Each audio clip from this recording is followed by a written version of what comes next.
নমস্কার, আমি আপনাদের প্রবীর বিশ্বাস। শুরু করলাম ভোটের রণক্ষেত্রের আরো একটা নতুন এপিসোড।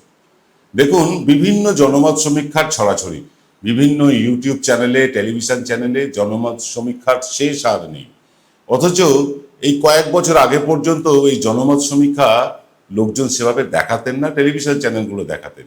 আমরাই প্রথম ইউটিউব চ্যানেল যারা জনমত সমীক্ষা শুরু করি পথে ঘাটে নেমে। 2019, তারপরে 2021, তারপর 2024, পরপর তিনটে বড় নির্বাচনের সমীক্ষার ফল আমরা প্রায় মিলিয়ে দিয়েছিলাম। গুগল আমাদের সার্টিফাই করেছে, উইকিপিডিয়া আমাদের সার্টিফাই করেছে। হাওয়ায় কথা যে এনকে ডিজিটাল বলে না জনমত সমীক্ষার ব্যাপারে, আপনারা সকলেই জানেন। সে নিয়ে আর কিছু বলার নেই। কিন্তু এখন দেখছি বিভিন্ন ইউটিউব চ্যানেলে জনমত সমীক্ষার নামে একটা প্রচার চলছে, প্রোপাগান্ডা চলছে। আমরা কারোর সমীক্ষাকে ছোট করছি না, খাটো করছি না। প্রত্যেকেরই অধিকার আছে জনমত সমীক্ষা দেখানোর, তারা দেখাচ্ছেন। কিন্তু যখন জনমত সমীক্ষার নামে ঢপের কীর্তন চলে, তখন সেখানে একটু কিছু দুটো একটা কথা বলতে হয়। অনেকেই বলছেন যে আপনাদের জনমত সমীক্ষা এই সপ্তাহে একরকম দেখাচ্ছেন, পরের সপ্তাহে একরকম দেখাচ্ছেন। এটাই তো স্বাভাবিক। জনমত সমীক্ষা, জনমত যা, সেটা প্রত্যেক সপ্তাহে বদলে বদলে যাচ্ছে। কখনো নরেন্দ্র মোদী সভা করছেন, সেখানে জনমত খানিকটা বদলে যাচ্ছে। আবার মমতা বন্দ্যোপাধ্যায় গিয়ে সভা করছেন, অভিষেক ব্যানার্জি গিয়ে সভা করছেন, মানুষ প্রভাবিত হয়ে তাদের মতামত বদলে যাচ্ছে। সে কারণেই প্রতি সপ্তাহে জনমত সমীক্ষা বদলে যাচ্ছে।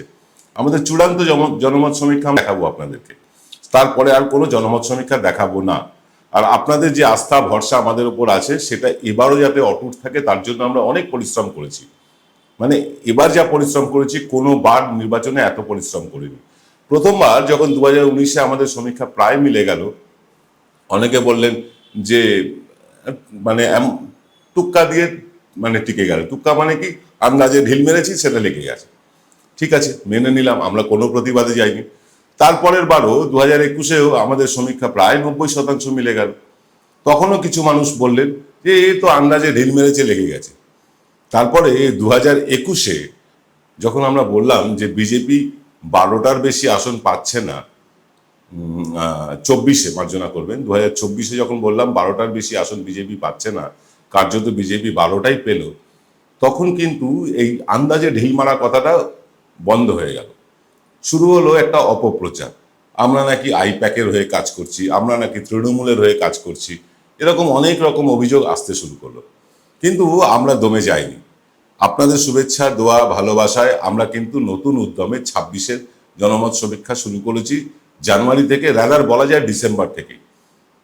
এই যে দীর্ঘ একটা প্রক্রিয়া জনমত সমীক্ষা, প্রতি বিধানসভায় 1000 মানুষের সাথে কথা বলা, চারটিখানি ব্যাপার নয়। এত বড় স্যাম্পেল কোনো জনমত সমীক্ষক সংস্থা করে না, কোনো জনমত সমীক্ষক সংস্থা করে না। অথচ বিভিন্ন ইউটিউব চ্যানেলে মন গড়া জনমত সমীক্ষার হিড়িক পড়ে গিয়েছে। কেউ বলছেন যে তৃণমূল 100-র নিচে নেমে যাবে, কেউ বলছেন বিজেপি 150-র উপর উঠে যাবে, কেউ বলছেন যে বিজেপি 110টা পাবে।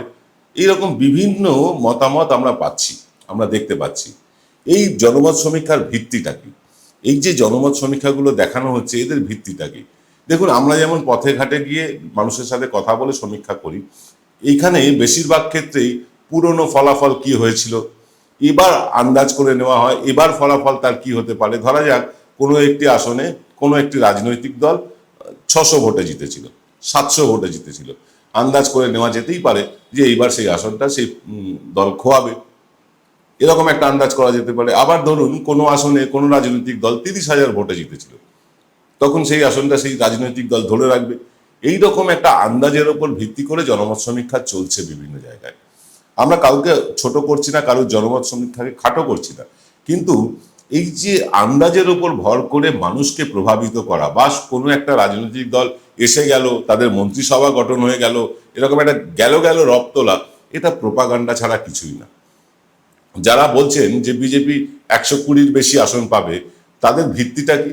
তাদের ভিত্তি কিচ্ছু না, শুধু প্রোপাগান্ডা। দায়িত্ব নিয়ে বলছি, এই যে এতবার পরপর আমরা 3বার জনমত সমীক্ষা মিলিয়ে দিলাম, প্রায় 19, 21, তারপরে 24, এই যে মিলিয়ে দিলাম, এর একটা অভিজ্ঞতা হয়েছে কাজ করতে গিয়ে। এত বছর ধরে কাজ করছি, আমাদের একটা অভিজ্ঞতাও তো হয়েছে। অভিজ্ঞতায় বুঝতে পারছি যে এগুলো সব আন্দাজে ঢিল মারা, এগুলো সবই আন্দাজে ঢিল মারা। বিজেপি কোনোভাবেই 60-এর ওপর যাচ্ছে না। ইয়েস, বিজেপি বিলো 60 থাকবে, 60-এর নিচেই থাকবে। যেমন গতবার বলেছিলাম বিজেপি 80-র নিচে থাকবে, এবারও বলছি বিজেপি 60-এর নিচে থাকবে। কেন বলছি এই কথা? কেন বাকিদের সাথে আমাদের মিলছে না? কোনোবারই বাকিদের সাথে মেলে না। গতবারও বড় বড় চ্যানেল, এগিয়ে থাকা, এগিয়ে রাখা, চোখে চোখ রাখা, এরকম বেশ বড় বড় চ্যানেল, তারা সবাই বিজেপি প্রায় মন্ত্রিসভা গঠন করেই ফেলেছিল। কেউ বলেছিল 200 পার, কেউ বলেছিল 180, কেউ বলেছিল 160, মানে 140-এর নিচে কেউ যায়নি। 147 ম্যাজিক ফিগার, 140-এর নিচে বড় মানে চ্যানেলগুলো কেউ যায়নি। আমরাই বুক ঠুকে বলেছিলাম যে বিজেপি 80টার বেশি পাবে না, কার্যত পেয়েছে 77টি। এবারও আমরা বুক ঠুকে বলছি বিজেপি 60টির বেশি পাবে না। হ্যাঁ, যাদের এই অনুষ্ঠানের এই অংশটুকু রেকর্ড করে রাখার দরকার আছে তারা রেকর্ড করে রাখুন। বিজেপি 60টির বেশি আসন পাচ্ছে না, কোনোভাবেই আমরা দেখতে পাচ্ছি না। দেখুন, বীরভূম জেলা বিজেপি প্রায় শূন্য হতে চলেছে, হাওড়া বিজেপি শূন্য হতে চলেছে, কলকাতা বিজেপি শূন্য হতে চলেছে, ঝাড়গ্রাম বিজেপি শূন্য হতে চলেছে, পূর্ব বর্ধমান বিজেপি শূন্য হতে চলেছে। এই এতগুলো জেলায় বিজেপির শূন্যতা কাটবে না, এতগুলো জেলায়। হ্যাঁ, উত্তরবঙ্গে বেশ কিছু জায়গায় বিজেপি শক্তিশালী আজও আছে। যেমন ধরুন দার্জিলিং জেলায় 5টি আসনের মধ্যে বিজেপি 4টি আসনই এবার জিতবে, কিন্তু কার্শিয়াং আর কালিম্পং এই দুটো আসন বিজেপি হারতে চলেছে। আলিপুরদুয়ার জেলায় বিজেপি শক্তপোক্ত সংগঠন হলো, একটি আসন অন্তত খোয়াবে। জলপাইগুড়িতেও বিজেপি কিন্তু হাড্ডাহাড্ডি লড়াই দেবে তৃণমূলের সাথে। আলিপুরদুয়ারেও তাই, আলিপুরদুয়ারে না, মার্জনা করবেন, কোচবিহারেও তাই। কিন্তু কোচবিহারে শেষ হাসিটা তৃণমূলই হাসবে, আমরা এগুলো মেনে নিচ্ছি। কিন্তু একেবারে বিজেপিকে যারা 77 পেয়েছিল তাদেরকে এক ধাপে ডবল করে দেওয়া, 140-এর বেশি করে দেওয়া, 150-এর বেশি করে দেওয়া, এই ধৃষ্টতা আমরা দেখাতে পারলাম না। কারণ পশ্চিমবাংলায় এমন কিছু ঘটে যায়নি যে বিজেপি তার আসন দ্বিগুণ করে নেবে, বা পশ্চিমবাংলায় তৃণমূল কংগ্রেস এমন কিছু করেনি যে তারা ওই 215 থেকে বাড়িয়ে এক ধাক্কায় 260-65 চলে যাবে। এমন কিছু পরিবর্তন হয়নি। হ্যাঁ, নিঃসন্দেহে আরজি করের মতন দুঃখজনক ঘটনা ঘটেছে, নিঃসন্দেহে চাকরি চুরি হয়েছে, এগুলো হয়েছে। তারপরেও এন্ড অফ দ্য ডে মানুষ কিন্তু দেখেছে উন্নয়ন। আমরা কাজ করতে গিয়ে দেখেছি যে মানুষ লক্ষ্মীর ভান্ডার পেয়ে কতটা খুশি। লক্ষ্মীর ভান্ডার 1,500 টাকা বেড়ে যাওয়াতে মহিলাদের মধ্যে কি মানে খুশির প্লাবন বয়ে গিয়েছে, সেটা সচক্ষে দেখেছি।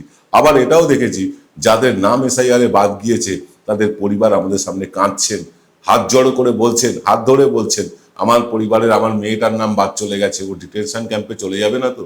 কেউ বলছেন আমার বাবার নাম বাদ চলে গেছে, বৃদ্ধ বয়সে বাবাকে ডিটেনশন ক্যাম্পে রাখবে না তো? আপনারা কিছু একটা করুন। আমরা তো অসহায়, আমরা কাজ করতে গিয়েছি। এই সেদিনও বনগাঁ, বাগদা এই অঞ্চলটা ঘুরলাম এবং মানুষের সাথে কথা বললাম। আমাদের সমীক্ষা হয়ে গিয়েছে, তারপরেও যেখানে যেখানে ডাউট লাগছে আমি কিন্তু ব্যক্তিগতভাবে সেখানে পৌঁছচ্ছি, যার জন্য কোনো দিন অনুষ্ঠান আনতে পারছি না, কোনো দিন অনুষ্ঠান আনতে দেরি হচ্ছে। কিন্তু আমি ব্যক্তিগতভাবে ঘুরছি এই কারণে আমার দীর্ঘ অভিজ্ঞতা এবং মানুষের সাথে মেলামেশার সুবাদে কিছুটা পালস তো বুঝতেই পারি। আমাদের ছেলেমেয়েরা যে কাজ তুলে আনছেন তারপরেও সুপারভাইজ করার জন্য আমাকে ছুটতে হচ্ছে যেখানে ডাউট মনে হচ্ছে। কিছুদিন আগেই পূর্ব মেদিনীপুরে গিয়েছিলাম, আগে বলেছিলাম পূর্ব মেদিনীপুরের নন্দীগ্রাম তৃণমূল জিতবে, কিন্তু নন্দীগ্রামে গিয়ে আমি নিজে গিয়ে দেখলাম যে তৃণমূল সেখানে জেতার অবস্থায় নেই, তৃণমূল সেখানে হারছে। আমরা বলি যে খেজুরি তৃণমূল জিতবে, মার্জনা করবেন বিজেপি জিতবে, কিন্তু সেখানে এত বিজেপির গোষ্ঠীদ্বন্দ্ব দেখে এলাম যে সেখানে বিজেপির জেতা কষ্টসাধ্য। আবার চণ্ডীপুর আসন পূর্ব মেদিনীপুরে, যেখানে সোহম গতবার দাঁড়িয়েছিলেন, সোহম চক্রবর্তী চিত্রতারকা, তিনি জিতেও ছিলেন, কিন্তু এইবার সেখানে প্রার্থী করা হয়েছে উত্তম বারিককে, এবং উত্তম বারিকের মানে মানে ততটা অ্যাক্সেস নেই তৃণমূলের মধ্যে যতটা সোহমের ছিল। ফলে চণ্ডীপুর আসনটাও তৃণমূলের পক্ষে কঠিন হয়ে গিয়েছে, এগরা আসন তৃণমূলের পক্ষে কঠিন হয়ে গিয়েছে। এগুলো তো বাস্তব সত্য। তার জন্য কেউ যদি বলেন আমরা আইপ্যাকের সহযোগী সংস্থা হয়ে কাজ করছি, বলতেই পারেন, স্বাগত। কেউ যদি বলেন আমরা ছটি চাটা, তাও স্বাগত। কেউ যদি বলেন আমরা বায়াস্ট হয়ে তৃণমূলকে বেশি নম্বর দিচ্ছি, তাও স্বাগত। আবার কেউ যদি বলেন যে না, এনকে ডিজিটালের সমীক্ষা সবচেয়ে ফলাফলের কাছাকাছি থাকে, সেটাও সমানভাবে স্বাগত। আমরা কারোর জনমত সমীক্ষাকে ছোট করতে চাই না, কিন্তু এই যে প্রোপাগান্ডামূলক জনমত সমীক্ষা চলছে জ্যোতিষ চর্চা, জ্যোতিষীরা বলছেন এইবার শুক্র মমতার বিরূপ, অমুক শনি কি রবি কি সব আছে গ্রহ নক্ষত্র, আমি ঠিকঠাক জানিও না, আমার জ্যোতিষে বিশ্বাসও নেই। তো সেই বলেন যে রাহু কেতু সব এবার গ্রাস করতে চলেছে মমতাকে। মমতার খারাপ দিন শুরু হয়ে গিয়েছে, মমতা আর কখনো নির্বাচনে লড়বেন না, এটাই তার শেষ নির্বাচন, এবার তিনি হেরে যাচ্ছেন, বিজেপিকে ক্লিন সুইপ দিয়ে দিচ্ছে, এগুলো সব জ্যোতিষীরা বলছেন। ছেড়ে দিন জ্যোতিষীদের কথা। জ্যোতিষকে অনেকেই বিশ্বাস করেন না, অনেকে করেন, আমি কারোর ভাবাবেগে আঘাত করতে চাই না, কিন্তু জ্যোতিষীরা এরকম বলছেন। এগুলো সব পেড প্রমোশন, এগুলো পয়সা দিয়ে করানো হচ্ছে। আর যেগুলো দেখছেন যারা বলছে বিজেপি 150-র বেশি আসন পাবে, বিজেপি 120-র বেশি আসন পাবে, নিশ্চিত জানুন এগুলো পেড প্রমোশন চলছে, এগুলো পয়সা দিয়ে করানো হচ্ছে। তার মানে কি তৃণমূল কংগ্রেস আমাদের পয়সা দিচ্ছে? অনেকেই বলছেন কথা যে তৃণমূল কংগ্রেসের কাছ থেকে পয়সা নিয়ে আমরা তৃণমূলকে 222 থেকে 228 দেখাচ্ছি। আরে বাস্তবটা মেনে নিতে হবে। দীর্ঘ 5 মাস 6 মাস ধরে আমরা যে পরিশ্রমটা করেছি সেটা তো অস্বীকার করা যাবে না। প্রত্যেকবারই আমরা প্রায় সমীক্ষার ফলাফলের কাছাকাছি পৌঁছে যাই। এটা তো আন্দাজে ঢিল মেরে নয়, বা তৃণমূলের কাছ থেকে পয়সা নিয়ে নয়। যদি তৃণমূলের কাছ থেকে পয়সা নিতেই হতো আমরা 294 তৃণমূলকে দেখিয়ে দিতাম। তা তো করছি না। আমরা তো বিজেপিও জিতছে বেশ কিছু আসনে, সেটাও দেখাচ্ছি। এমনকি তৃণমূলের জেতা সিট বিজেপি যেগুলো ছিনিয়ে নিতে চলেছে সেটাও দেখাচ্ছি আপনাদেরকে। আমরা গোপন করছি না কিছুই। প্রত্যেক সপ্তাহে আমরা আপডেট করছি আমাদের হিসেব। আগামী 20 তারিখ আমরা চূড়ান্ত সমীক্ষা আনবো। কিন্তু এই যে জনমত সমীক্ষার নামে যেগুলো দেখানো হচ্ছে বিভিন্ন চ্যানেলে, আমি কারোর নাম করে বলতে চাই না, যে তারা জনমত সমীক্ষা করার পদ্ধতিটাই জানেন না, পদ্ধতিই জানেন না। 2-10টা লোকের সাথে কথা বলে বা তিনি নিজে যে দলের সমর্থক সেই দলের হয়ে লোকের কাছে গিয়ে প্রশ্ন করে তাতে কিন্তু হয় না, কিছু হয় না। এটা বিজেপিও করেছে এর আগে, আপকি বার 200 পার বলেছে। আর যারা এটা করছেন তৃণমূলের পক্ষ নিয়ে বা বিজেপির পক্ষ নিয়ে, তারা পক্ষপাতিত্ব করার জন্যই করছেন। এইরকম বিভিন্ন জনমত সমীক্ষা বাজারে ছড়িয়ে ছিটিয়ে আছে। ইউটিউব চ্যানেল খুললে স্ক্রল করতে করতে খালি জনমত সমীক্ষাই আর জনমত সমীক্ষা দেখি। কারণ কি জানেন, এই যে 2019 সাল থেকে 2024 সাল পর্যন্ত এনকে ডিজিটালের লাগাতার সাফল্য। এনকে ডিজিটাল লাগাতার 3বার, ছোটখাটো ইলেকশনগুলো বাদ দিন, পঞ্চায়েত, পুরসভা বা উপনির্বাচন এগুলো তো ছেড়েই দিলাম, কিন্তু 3টে বড় নির্বাচনে আমাদের স্ট্রাইক রেট 90 থেকে 95%। এইটাই মানুষকে আকর্ষণ করেছে যে তৃণমূল কংগ্রেসের পক্ষে বা বিজেপির পক্ষে কথা না বলেও অ্যাকিউরেট হিসাবটা এনে দেওয়ার ফলে মানুষ কিন্তু উপকৃত হয়েছে। মানুষ কিন্তু বুঝতে পেরেছে, আন্দাজ করতে পেরেছে ট্রেন্ড কোন দিকে, এবং আমরা প্রত্যেকবারই সেটা কিন্তু বুঝিয়ে দিই আপনাদেরকে। এবারেও যেমন বলছি, ট্রেন্ড কিন্তু মমতা বন্দ্যোপাধ্যায়ের দিকে। যতই নরেন্দ্র মোদী আসুন, যতই 15 দিনের জন্য ঘাঁটি গেড়ে বসুন অমিত শাহ, পশ্চিমবাংলা বদলাবে না। কোনো অবস্থাতেই পশ্চিমবঙ্গ বদলানোর জায়গা নেই। কেন নেই, কেন বিজেপি পারছে না, সবটা বলবো ছোট্ট একটা বিরতির পর। এবার সাধ্যের মধ্যেই হবে মধ্যবিত্তের স্বাদ পূরণ। নতুন বাড়ি, নতুন স্বপ্ন, সুখের নতুন অধ্যায় শুরু হোক এই উৎসবে। Ashoka group, রিডিফাইনিং realty. ফোন করুন 9163502850। Welcome to the world of civil business. A Bengali business personality and the most successful business group, Roy Construction Group of companies, now coming Sarib, West Bengal. Mr. Anup Roy, the managing director of the Roy Construction Group company, ready to serve his native land, the mother Bengal.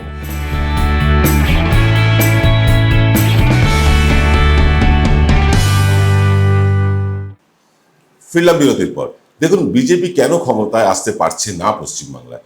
এর কারণ BJP নিজের পায়ে নিজে কুড়ুল মেরে চলেছে একের পর এক। কারণ এখান থেকে ভুলভাল রিপোর্ট দেওয়ার কারণে কেন্দ্রীয় নেতৃত্ব যে সিদ্ধান্ত নিচ্ছে সেটা ব্যাকফায়ার করছে। এই নিয়ে বিস্তারিত আমি বলবো আগামীকাল। কিন্তু আজকে যেটা বলতে চাই যে বিজেপির মূল সমস্যা সেটা হচ্ছে সাংগঠনিক শক্তি। দেখুন যখন স্বাধীনতার পরে কংগ্রেস ক্ষমতায় এলো, তাদের সাংগঠনিক শক্তি নিয়ে কোনো দ্বিমত ছিল না কারণ। বামপন্থীরা যখন ক্ষমতায় এলো তাদেরও সাংগঠনিক শক্তি চূড়ান্ত পর্যায়ে ছিল। এখন তৃণমূল ক্ষমতায়, এখানে চূড়ান্ত পর্যায়ে তৃণমূল সাংগঠনিক শক্তি বাড়িয়ে নিয়েছে।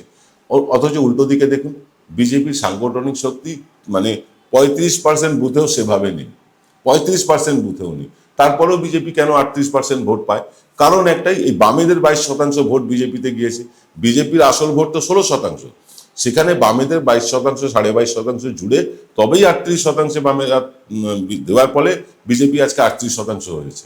বিজেপির নিজস্ব ভোট তো 16%। আজকে বামেরা যদি সর্বশক্তি দিয়ে লড়তো, আজকে তারা দ্বিতীয় স্থানে উঠে আসতে পারতো, প্রধান বিরোধী দল হতে পারতো। তা না করে আগে রাম পরে বাম করতে গিয়ে বিজেপিকে ভোট দিয়ে তারা নিজেরাই শূন্য হয়ে গিয়েছে।